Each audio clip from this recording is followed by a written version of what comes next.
Good evening. This is All India Radio and I'm Gurmala Kapoor with the news at 9.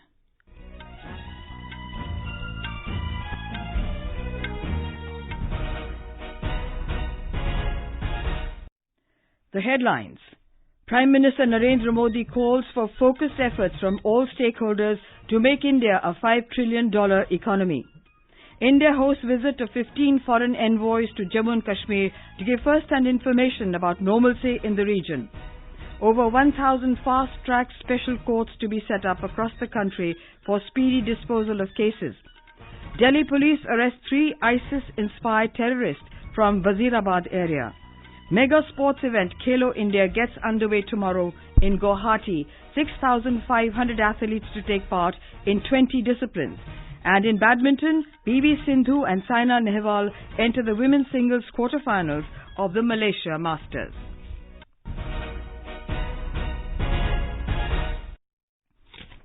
Prime Minister Narendra Modi has called for focused efforts from all stakeholders in order to achieve the target of a $5 trillion economy in India. Mr. Modi said, the idea of a $5 trillion economy is not a sudden development but based on a deep understanding of the strengths of the country. The Prime Minister was interacting with senior economists and business leaders at the Niti Aayog today. The meeting was held as part of a pre-budget exercise. The Prime Minister said that the strong, absorbent capacity of the Indian economy shows the strength of the basic fundamentals and its capacity to bounce back. He said sectors like tourism, urban development, infrastructure and agri-based industry have a great potential of taking the economy forward and for employment generation. Stating that India is a land with unlimited possibilities, the Prime Minister requested all stakeholders to do their bit to bridge the gap between reality and perception. He said everyone must work together and start to think like a nation. Home Minister Amit Shah, Road Transport and Highways and MSME Minister Nitin Gadkari, Minister for Railways and Commerce Piyush Goyal and other officials were also present at the meeting. The Union Government has said that a delegation of 15 foreign envoys is visiting Jammu and Kashmir today. The visit has been organized by the government at the request of these envoys. Ministry of External Affairs spokesman Ravish Kumar said the objective of the visit was for the envoys to obtain first-hand information on the impact of the series of steps taken by the local administration to normalize the situation in recent weeks. The group also interacted with the local media, which was followed by an interaction with several political leaders. The objective of the visit was for the envoys to see firsthand the efforts which have been made by the government to normalize the situation and also basically to see how things have progressed. The visit was organized based on requests which we have received in the past from several envoys who are based here. They wanted to visit Jammu and Kashmir. The envoys from 15 nations began a 2-day government-facilitated trip to Jammu and Kashmir today. The group comprised envoys from the USA, South Korea, Vietnam, Bangladesh, Fiji, the Maldives, Norway, Philippines, Morocco, Argentina, Peru, Niger, Nigeria, Guyana and Togo. The spokesman said the group had meetings with security officials to understand the challenges of maintaining security, including the threat of terrorism in the Union Territory. Mr. Kumar said it was followed by an interaction with civil society members from all walks of life and from all over Jammu and Kashmir. India today said that it is closely monitoring the situation in the wake of US-Iran hostilities. Ministry of External Affairs spokesman Ravish Kumar told media in New Delhi that India would like the situation in the Gulf region to de-escalate as soon as possible and is talking to important players on the issue. He said External Affairs Minister S. Jaishankar has spoken to the foreign ministers of Iran, the UAE, Jordan and Oman in this regard. He said New Delhi has conveyed to all stakeholders the importance India attaches to peace in the region. On evacuating the Indian diaspora from the troubled area, the spokesman said, if necessary, this will be done. Defence Minister Rajnath Singh today held a telephonic conversation with the United States Secretary of Defence, Dr. Mark T. Esper. During the conversation, both leaders expressed their firm resolve to strengthen bilateral defence cooperation. Dr. Espo also briefed Mr. Singh about the recent developments in the Gulf region. The Defence Minister shared India's concern and interest in the region. Mr. Singh also held a telephonic conversation with his Japanese counterpart. The two defence ministers held discussions on enhancing bilateral security cooperation under the framework of the India-Japan Special Strategic and Global Partnership. Prime Minister Narendra Modi today interacted with Nobel laureate Richard Thaler. In a tweet, Mr. Modi said he got to know interesting aspects of Mr. Thaler's work. The Prime Minister and the Nobel laureate also discussed aspects relating to the nudge theory and how nudging on cleanliness, giving it up, and digital transactions has led to immense transformations in India. External Affairs Minister S. Jaishankar has said that India has a unique relationship with its diaspora and has always promptly responded to the diaspora in distress. Mr. Jaishankar said this while interacting with Indian diaspora across the globe through video conferencing on the occasion of Pravasi Bharatiya Divas in New Delhi this evening. He said the government has a goal to be the first and immediate responder for people in distress. By using technology, we have made consular, passport and visa services more people-friendly. Our embassies have been equipped to assist those more vulnerable and in need. In extreme cases, we have even mounted operations to respond to humanitarian situations and natural disasters that affect our people. Our goal is to be the first and immediate responder to those in distress situations. Mr. Jaishankar said a number of initiatives have been taken by the government for migrant workers, including the pre-departure training program. This is All India Radio giving you the news.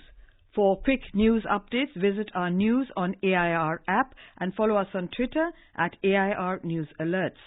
You can also visit our website www.newsonair.com. Over 1,000 fast-track special courts will be set up across the country for speedy disposal of cases relating to the Rape and Protection of Children from Sexual Offences or POSCO Act. Of these, 389 courts have been proposed to be set up exclusively for POSCO Act-related cases in districts where the pendency of such cases is more than 100. The Law Ministry has said these courts will be set up as part of the National Mission for Safety of Women. It said the scheme was circulated to the concerned state governments and union territory administrations in September last year. The ministry said 24 states and union territories have joined this scheme for setting up 992 fast-track special courts. The Delhi police have arrested 3 terrorists of an ISIS-inspired module after an encounter in the city's Wazirabad area. Deputy Commissioner of Police Special Cell, P.S. Kushwaha, informed today that the arrested terrorists were planning terror strikes in the national capital region and in Uttar Pradesh. He said arms were recovered from their possession. Mr. Kushwaha said they were taking instructions from foreign handlers. 3 accused persons को पकड़ा है। या सुबह वजीराबाद में एक brief exchange of fire के बाद पकड़े गए। इनके पास से 3 पिस्टल्स मिली हैं 9 mm की। ये एनसीआर में या यूपी में कहीं कोई टेरर स्ट्राइक का प्लान बना रहे थे, जिसके लिए इन्हें फॉरेन बेस्ड हैंडलर से इंस्ट्रक्शंस मिलने थे। शुरुआती जांच से ये पता चला है कि ये ISIS इंस्पायर्ड मॉड्यूल है। बाकी इससे संबंधित सारी चीजें विवेचना के दायरे में है।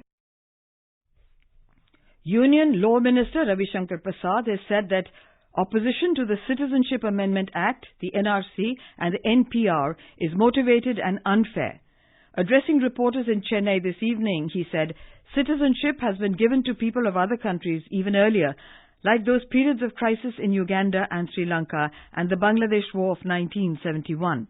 He recalled the letters written by senior Congress leaders like Ashok Gehlot during the regime of the Vajpayee government to grant citizenship to the minority Hindus of Bangladesh. Referring to the National Population Register, Minister Ravi Shankar Prasad said the details being sought are only to help evolve effective policies for development. The BJP today hit out at Madhya Pradesh Chief Minister Kamal Nath for his reported remarks against Prime Minister Narendra Modi. Briefing media in New Delhi this evening, senior BJP leader and Union Minister Prakash Javadekar condemned the remarks and said such remarks show the mindset of the Congress party. Mr. Javadekar said the BJP is the only party which is free from dynasty. Delhi BJP President Manoj Tiwari has accused Delhi Chief Minister Arvind Kejriwal of not addressing public issues and rather running away from them. Briefing media in New Delhi today, he said that Mr. Kejriwal is not answering questions on what has been done by his government in the last 5 years and is misleading the public with answers not related to issues of public interest. Mr. Tiwari also questioned the Chief Minister about financial irregularities to the tune of 20,000 crore rupees allocated for municipal corporations. Meanwhile, Aam Aadmi Party convener and Delhi Chief Minister Arvind Kejriwal attacked the BJP for alleged corruption in the city's municipal corporations. Briefing reporters in New Delhi, Mr. Kejriwal said that several engineers and officials of the BJP-ruled MCDs are facing corruption charges. Army Chief General Manoj Mukund Narawane visited the Siachen base camp this morning. This was his maiden visit to any forward post after assuming charge as Army Chief. During his visit to a forward post in the Siachen, he underlined the importance of the armed forces under inhospitable conditions. It is absolutely essential for us to remain ever vigilant and in control of these strategic heights because they form the key to the rest of the defences of Ladakh and the rest of J&K. General Narawane flew to a forward post location in the Siachen battlefield. The Army Chief later laid a wreath for the martyrs and paid homage at the Siachen War Memorial at the base camp. The stage is set for launch of the third edition of Khelo India Youth Games, scheduled to begin at the Sarusarai Sports Complex in Guwahati tomorrow evening. Chief Executive Officer of the Games, Avinash Joshi, said that all preparations have been made for the Games. Mr. Joshi said that technical conduct of the Games would be of international standard. Third edition of Khelo India Youth Games 2020 will be starting from tomorrow and all the preparations are 100% complete. Equipments are installed. We have done our infrastructure completely renovated, refurbished and repaired. So it is now of international standard. The technical conduct of the game will be of the international standard. Chief Minister Sarbanand Sonowal urged all to make the event a grand success. Meanwhile, talking to AIR, Additional Director General of Police, S.N. Singh, said that proper security arrangements have been put in place and no one should worry about security. A report.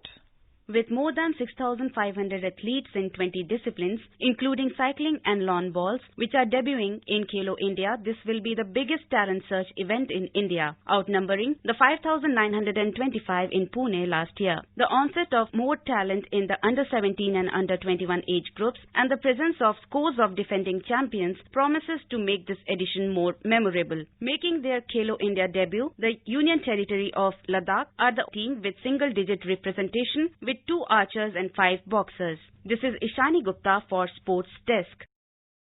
In badminton, reigning world champion PV Sindhu and Saina Nehwal produced dominating performances to progress to the women's singles quarterfinals of the Malaysia Masters Super 500 badminton tournament in Kuala Lumpur today.